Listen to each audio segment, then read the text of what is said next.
Olá para você, telespectador internauta, seja muito bem-vindo ao Câmara em Pauta. No programa de hoje, nós vamos falar sobre o uso medicinal da cannabis. Cannabis sativa é o nome científico de uma planta que a gente conhece como maconha, cânhamo, marihuana, considerada uma substância entorpecente e psicotrópica pelo Ministério da Saúde. A cannabis foi incluída pela Anvisa na lista de plantas medicinais no ano de 2020.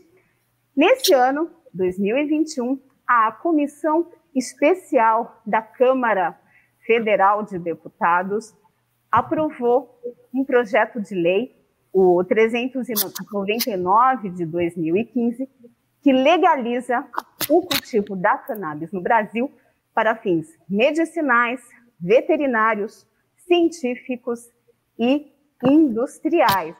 É claro, esse projeto ele foi aprovado por uma comissão, vai para a votação na Câmara dos Deputados, se for aprovado, vai para o Senado, e assim, só depois da votação no Senado pode se tornar lei. Então, por isso, com toda essa discussão sobre o uso medicinal da cannabis, nós trouxemos esse tema para o Câmara em Pauta de hoje, em que a gente vai discutir as propriedades e usos medicinais dessa planta e também os desafios da liberação, tanto para o uso quanto para o cultivo da cannabis no Brasil. E a gente vai fazer isso com os nossos 3 entrevistados de hoje. Eu apresento, então, o doutor Renato Fileb, que é bacharel em Ciências Biológicas, doutor em Neurologia e Neurociência pela Unifesp, a Universidade Federal de São Paulo, é pesquisador do CEBRID, que é o Centro Brasileiro de Informações sobre Drogas Psicotrópicas. Muito obrigada por ter aceito o nosso convite, doutor Renato. Apresento ainda Cassiano Gomes, que é fundador e diretor executivo da Abrace, Associação Brasileira de Apoio Cannabis Esperança. Obrigada também por ter aceito o nosso convite, Cassiano. E por último, apresento também o Dr. Rafael Lessa, que é defensor público e membro do Núcleo Especializado de Cidadania e Direitos Humanos da Defensoria Pública do Estado de São Paulo. Agradeço também a sua participação, doutor. Então, vamos começar o nosso Câmara em Pauta de hoje, justamente trazendo alguns conceitos importantes que a gente vai falar muito sobre eles durante o programa. Renato, eu queria que você explicasse para a gente, se existem diferenças entre cannabis, entre maconhas, e falasse um pouquinho do cannabidiol. Bom, Eliana, obrigado pelo convite, agradeço a Câmara de Guarulhos por a gente estar debatendo um tema tão importante, tão relevante para os dias atuais, Recentemente saiu um dado que 41 mil pessoas importam canabinoides, suplementos alimentares à base da cannabis para fins terapêuticos.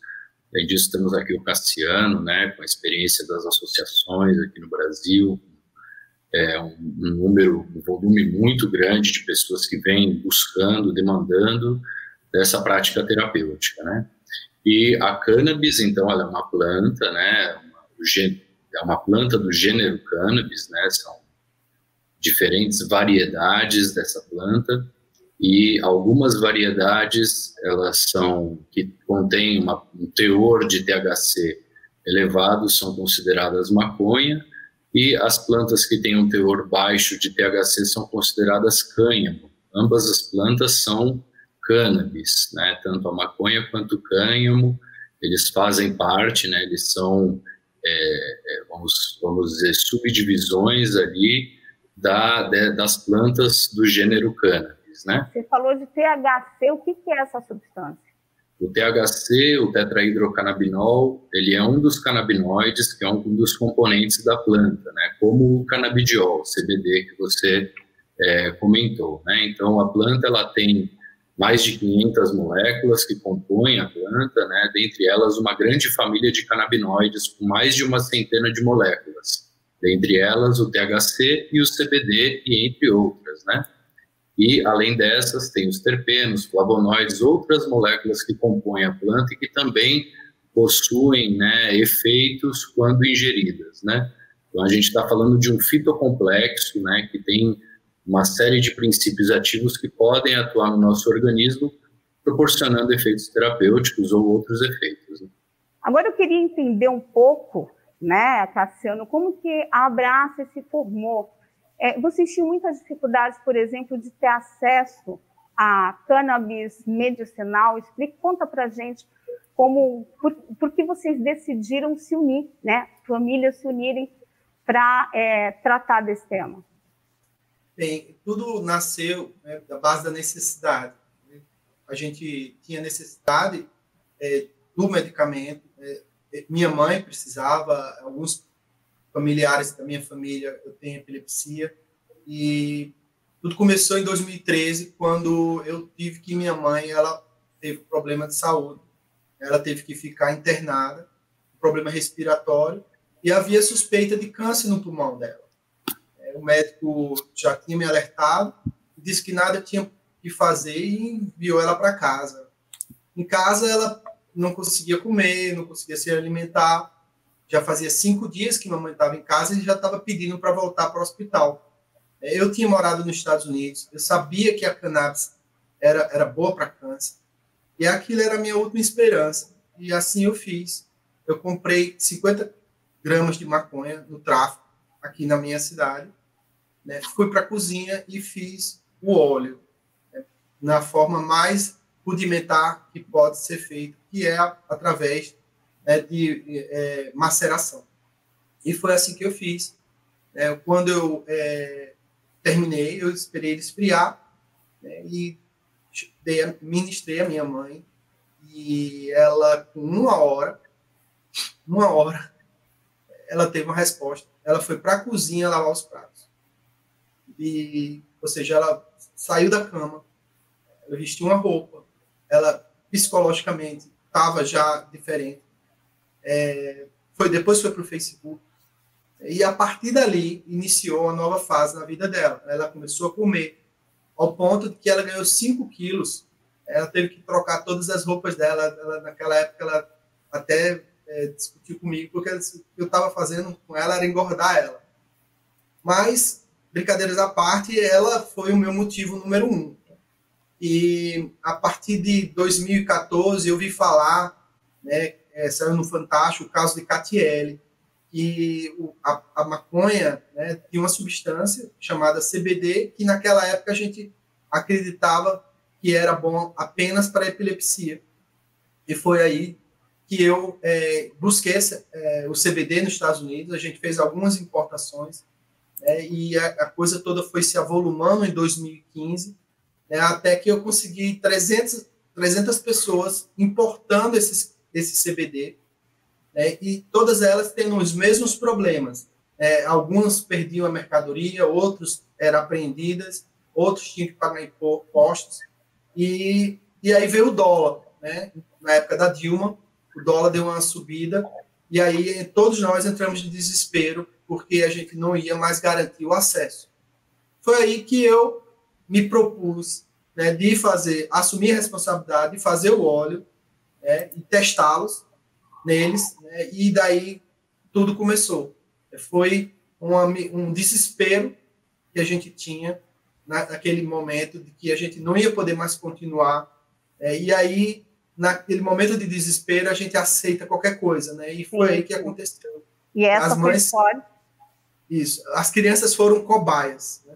Só que a resposta foi muito positiva, né? O primeiro caso, que foi de São Carlos, de São Paulo, de Josiane, mãe de João, a criança ficou 31 dias sem crise após iniciar o óleo que eu fiz no quintal, aqui na cozinha.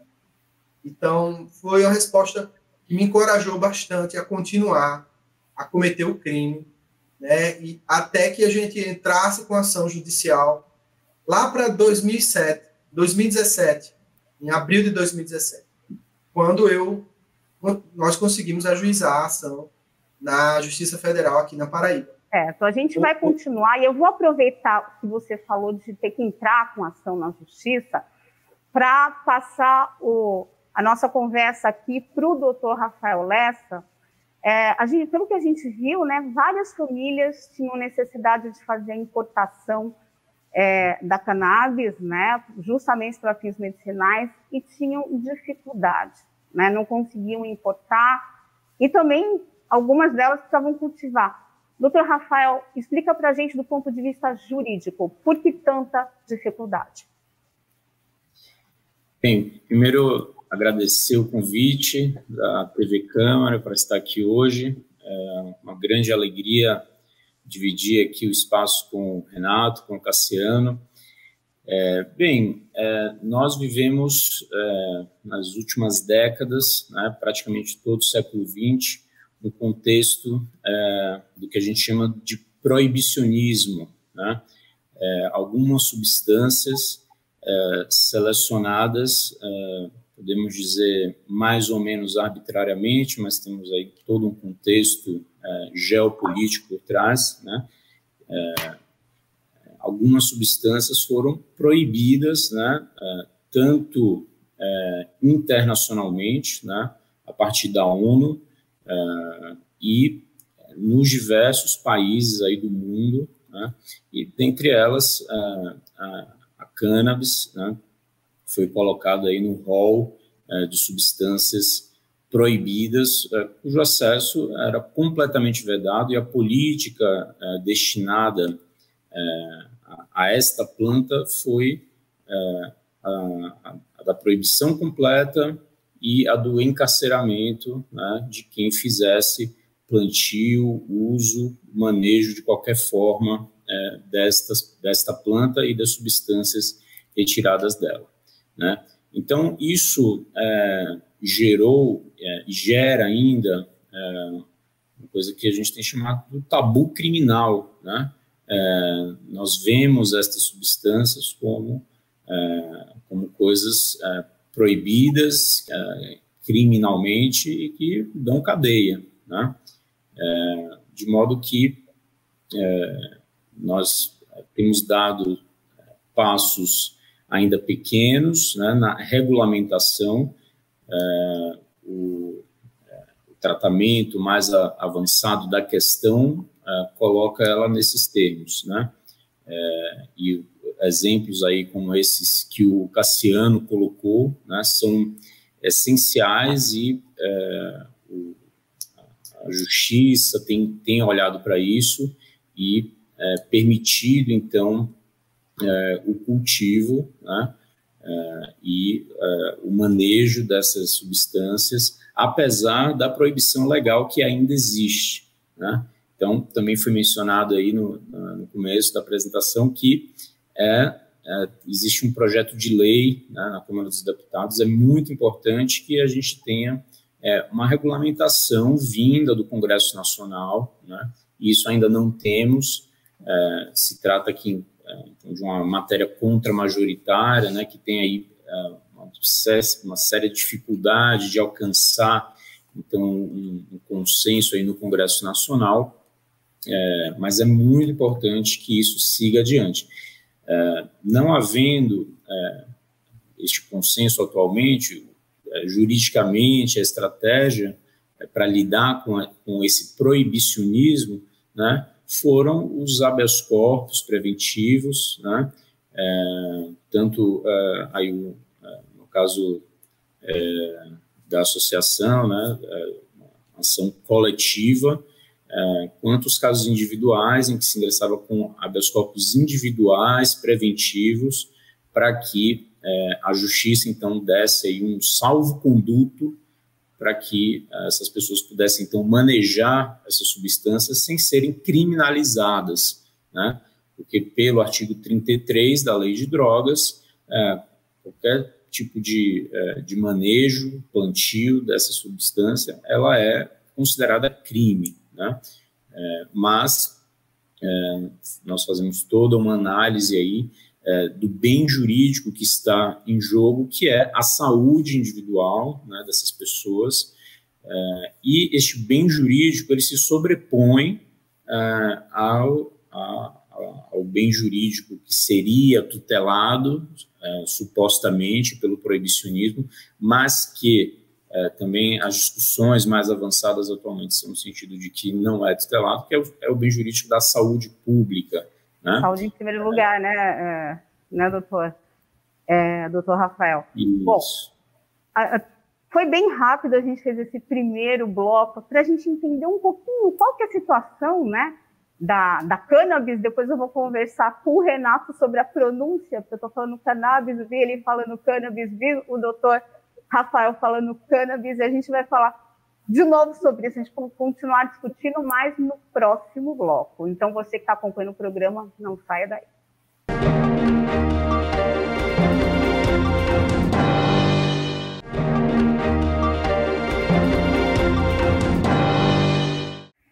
De volta com o Câmara em Pauta, e hoje nós estamos falando sobre o uso medicinal da cannabis com os nossos 3 entrevistados, o Dr. Renato Fileve, que é pesquisador do CEBRID, Centro Brasileiro de Informações sobre Drogas Psicotrópicas.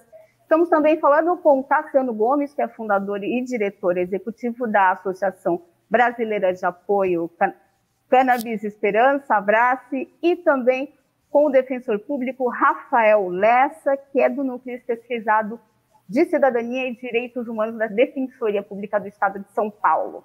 Bom, como eu prometi, vou voltar a falar com o Renato Fileve. Renato, eu estou errando muito aqui nessa pronúncia de cannabis e cannabis. Fiquei um pouco tonta com isso. Não, ambas as formas são aceitas, né? Na norma culta portuguesa, o verbete ele é reconhecido por cannabis, mas se você for olhar no dicionário da Academia Brasileira de Letras, né? O cannabis ele se remete a cannabis, é uma forma popular de se dizer o nome do gênero da planta, né? E que vem do grego. Então, assim, tanto o acento no grego é uma proparoxítona, né? Então, primeiro, no caso do português, né? A gente considera que o acento tônico é na primeira sílaba. E do inglês também, né? A tônica é na primeira sílaba. Então, em rigor, no português, o cannabis é o mais formal, mas ela reconhece e aceita também o cannabis, né, como uma forma de se remeter a essas plantas, né? Então não estou tão errada assim. Vou continuar falando cannabis da forma mais popular, mas cannabis também, enfim, é o mais correto, talvez o mais científico, né? Mas voltando a falar com você, Renato, o Cassiano já deu algumas pistas para a gente sobre algumas doenças tratadas com a cannabis, né? Entre elas, ele citou o câncer e citou também a epilepsia. Eu queria que você falasse especificamente quais são as propriedades terapêuticas dessa planta, né? A cannabis ou cannabis, e também quais são as doenças em que ela tem sido utilizada para tratamento. Bom, perfeito. Para a gente entender, né, o potencial terapêutico dos canabinoides, a gente precisa entender aonde que os componentes da planta atuam no nosso organismo. E para isso, né, a gente tem dentro do nosso organismo, né, um sistema biológico que ele desempenha uma série de funções, né, na nossa fisiologia, tem um papel funcional importante no funcionamento, no equilíbrio do organismo, que é chamado sistema endocannabinoide. E esse nome foi dado justamente por conta da interação desse sistema com os fitocannabinoides, né, os canabinoides presentes na planta, como o CBD e o THC. Essa descoberta ela foi feita recentemente, né, a gente conhece o sistema endocannabinoide há cerca de 20 anos, né, então a dimensão desse potencial, né, a expressão desse sistema no nosso organismo, em diferentes tecidos, órgãos e sistemas, né? No sistema nervoso central e periférico, no muscular esquelético, no cardiocirculatório, no pulmonar, no hepático, no adiposo, no pancreático, na pele. Então, a ampla distribuição do sistema endocannabinoide no nosso organismo nos permite compreender, né, a grande capacidade que a gente tem de incidir nesse sistema, né, com fármacos, sejam eles da cannabis ou não, que são capazes de atenuar sintomas de determinadas enfermidades que acometem esses órgãos, né? Então, a gente está falou da epilepsia, falou do câncer, né, principalmente para efeitos da quimioterapia, né, perda de peso, náusea, vômitos, perda de apetite, né, e, além disso, existem outros 2 usos e indicações que têm uma evidência consistente, né, quanto à segurança e eficácia do tratamento, que são para espasmos em decorrência de doenças neurodegenerativas, como esclerose múltipla e Parkinson, e também nos casos de dor crônica, né? Então, a dor crônica também, principalmente com origem no tecido nervoso, elas parecem apresentar uma eficácia, um emprego terapêutico dos canabinoides bastante satisfatório. Além disso, existem outras enfermidades, né, que as pessoas vêm se tratando, e aí das mais diversas possíveis, né, e com níveis de evidência que não são consistentes, que são moderados, leves ou inconclusivos, principalmente para os transtornos psiquiátricos, mas que a cannabis vem sendo empregada na prática. Então, isso, eu destaco aqui os casos de autismo, de ansiedade, de depressão, de transtorno por uso de substâncias, e que as evidências não são conclusivas, mas que a prática clínica, terapêutica, vem sendo feita em um volume bastante surpreendente. Tá certo, então já esclareceu para a gente aí alguns usos, né, que estão sendo feitos hoje em dia da cannabis como medicamento.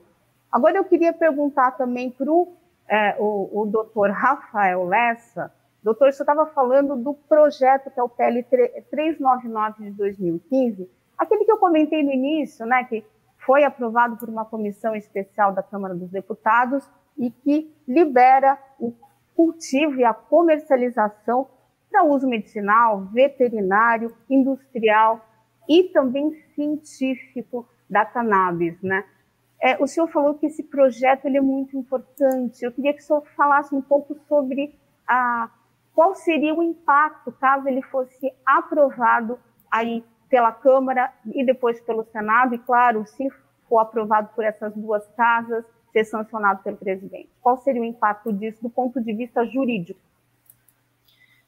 Veja, o impacto principal seria colocar aí claramente, né, a possibilidade do uso medicamentoso de substâncias que contenham extratos, substratos, partes da planta cannabis ou cannabis, né? Isso atualmente foi regulamentado pela Anvisa, né? Como decorrência aí da própria competência desta agência, decorrente da lei de drogas, né?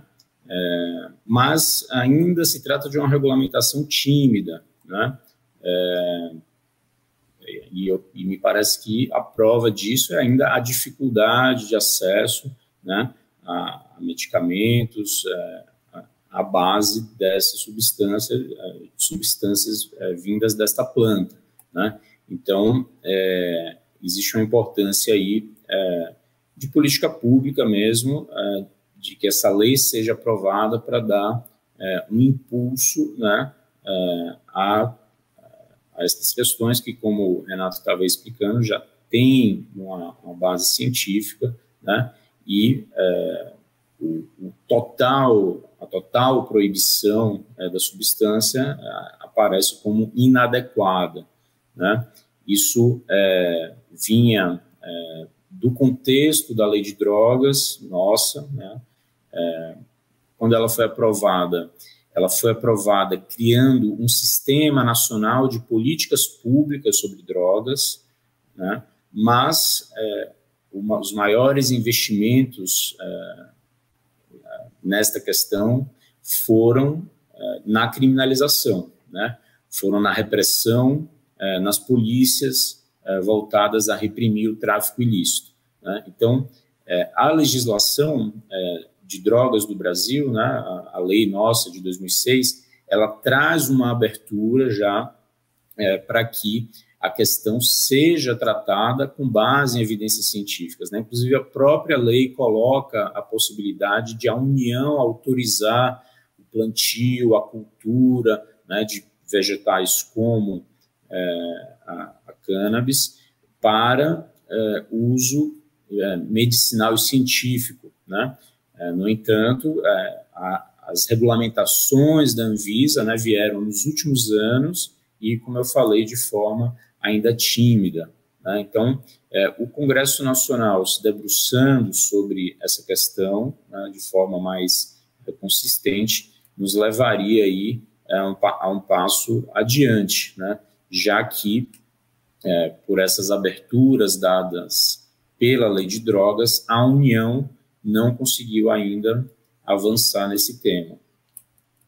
E no caso da Defensoria também, né, o trabalho de vocês tem sido justamente ajudar essas famílias que precisam da substância, mas não têm essa autorização, seja para importação ou principalmente para o cultivo, né? Porque algumas substâncias já foram aprovadas pela Anvisa para serem importadas, né? Mas o problema é que é tudo muito caro, né, doutor? Isso também é o que dificulta a vida dessas famílias. Pode até importar algumas coisas, mas o custo é alto. Exatamente.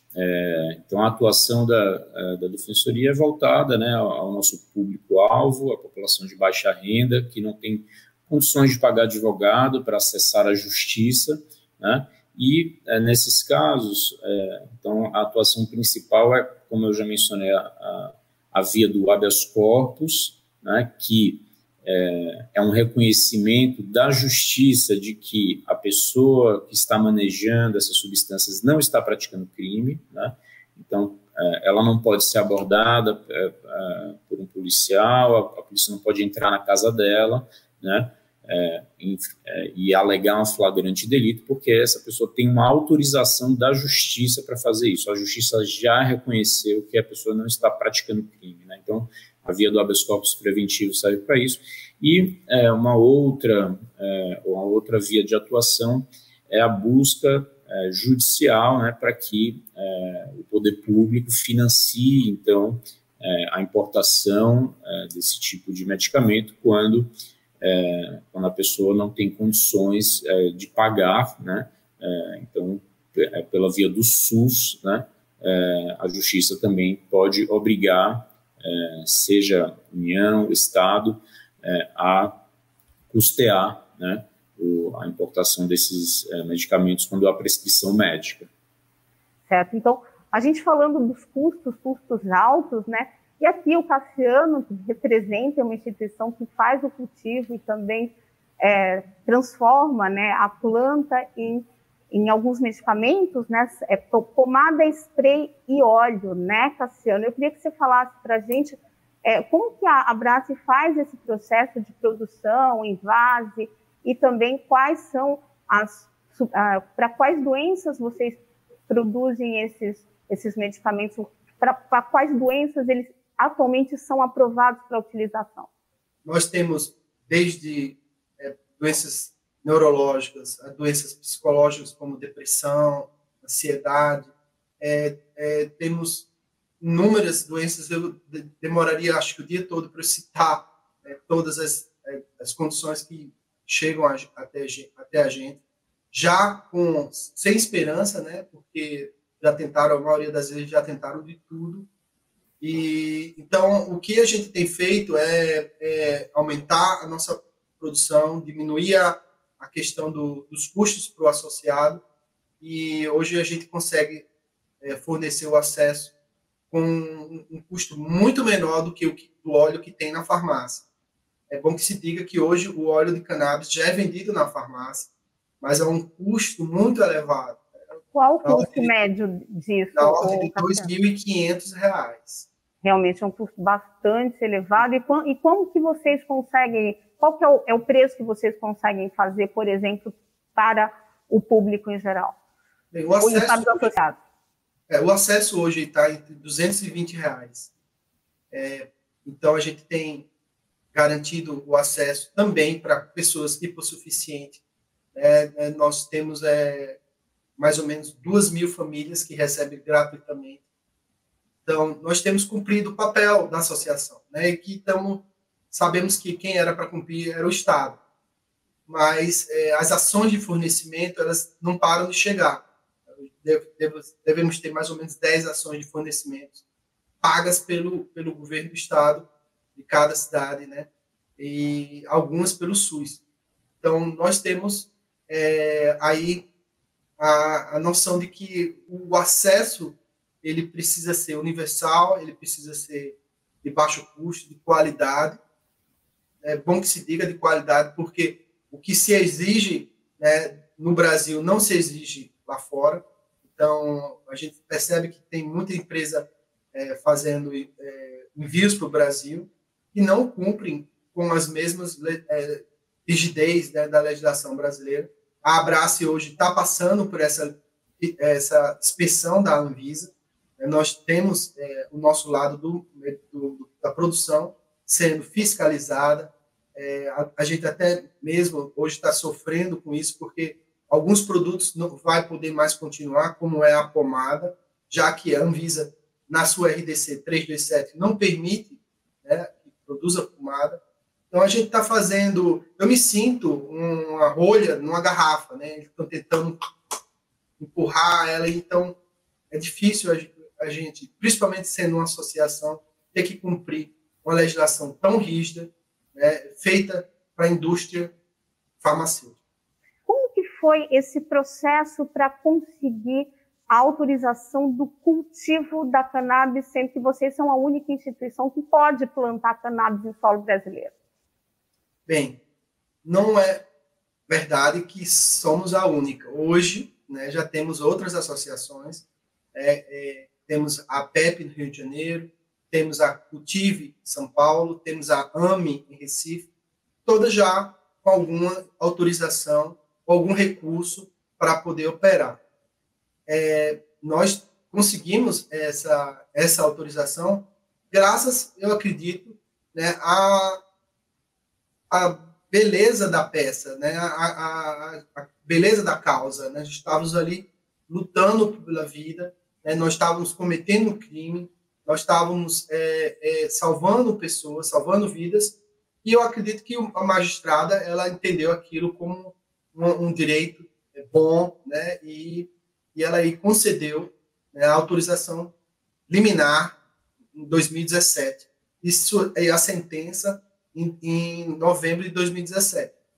Acontece que a Anvisa entrou com recurso, né, através da AGU, então a gente teve que lutar bastante. Ano passado, esse ano ainda, acredito que em maio, houve o desembargador cassou a nossa autorização e a gente teve que fazer muito esforço para conseguir ela de volta. Fizemos um acordo, e aí a gente tem cumprido o acordo, e o acordo parte da premissa que a gente tem que seguir a RDC 327, que já está vencendo no próximo ano. Então, eu acredito que as outras associações elas vão ter também a mesma dificuldade que a gente.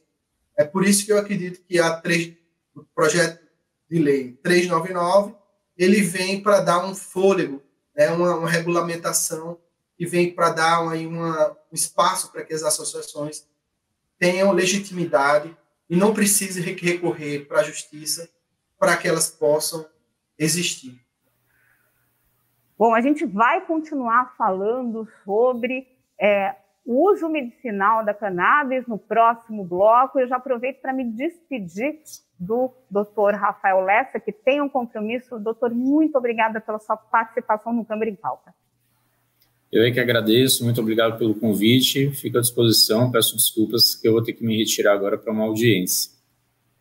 Tá certo, então, doutor. Obrigada a você que está acompanhando o Câmara em Pauta, não saia daí.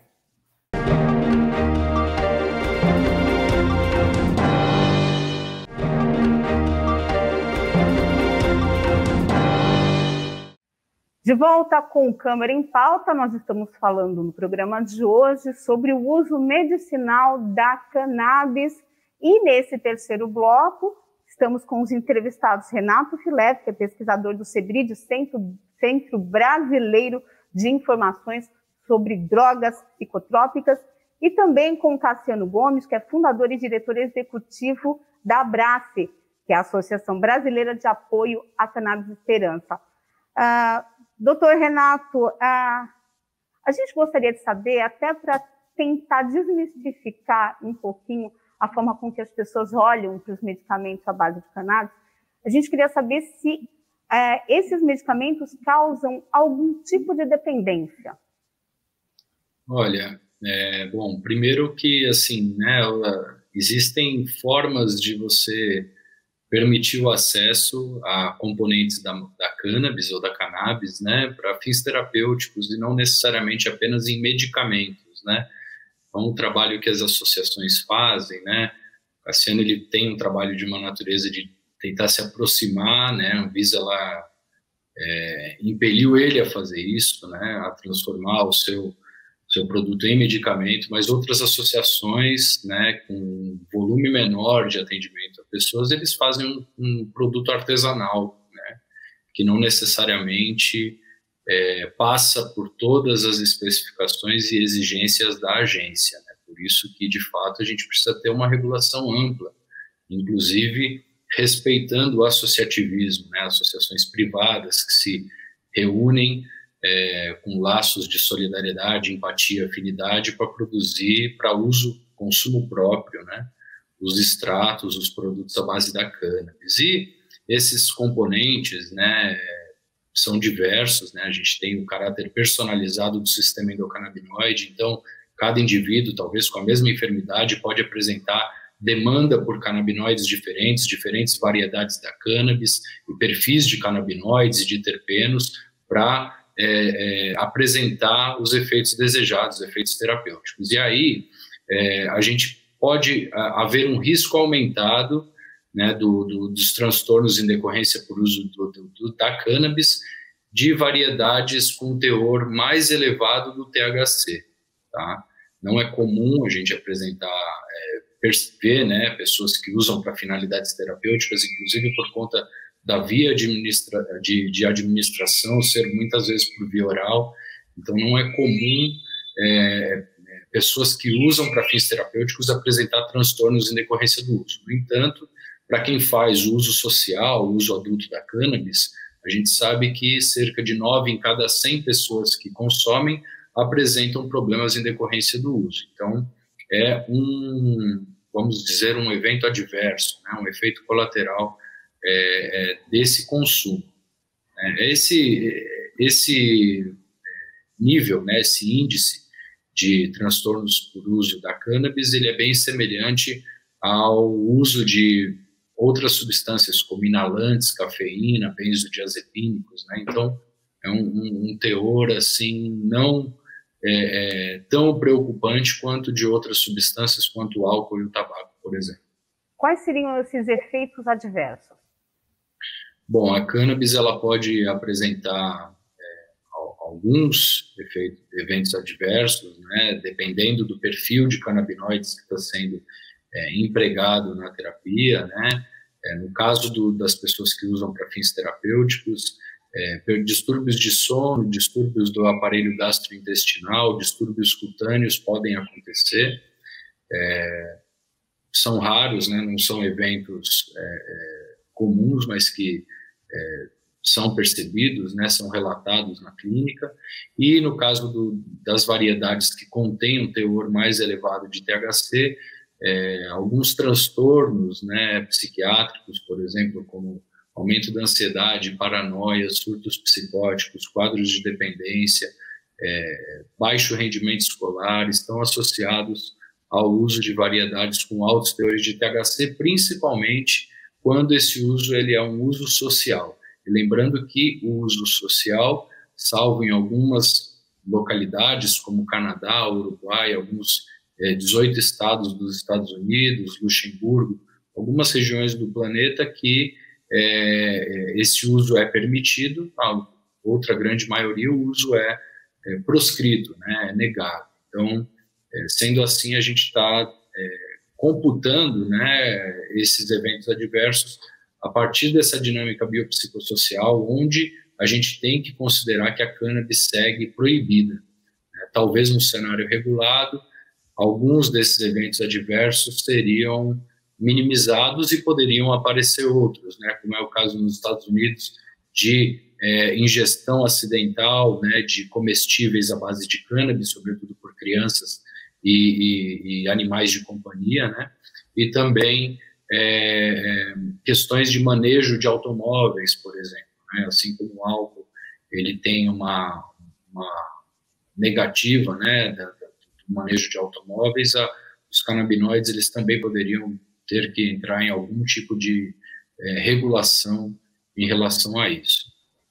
Tá certo. Então, Cassiano, no caso de vocês, né, você falou assim que existe aí um requisito, né, para que as pessoas façam a compra, né, dos produtos que vocês fazem à base de cannabis. É preciso uma receita médica? Como que funciona?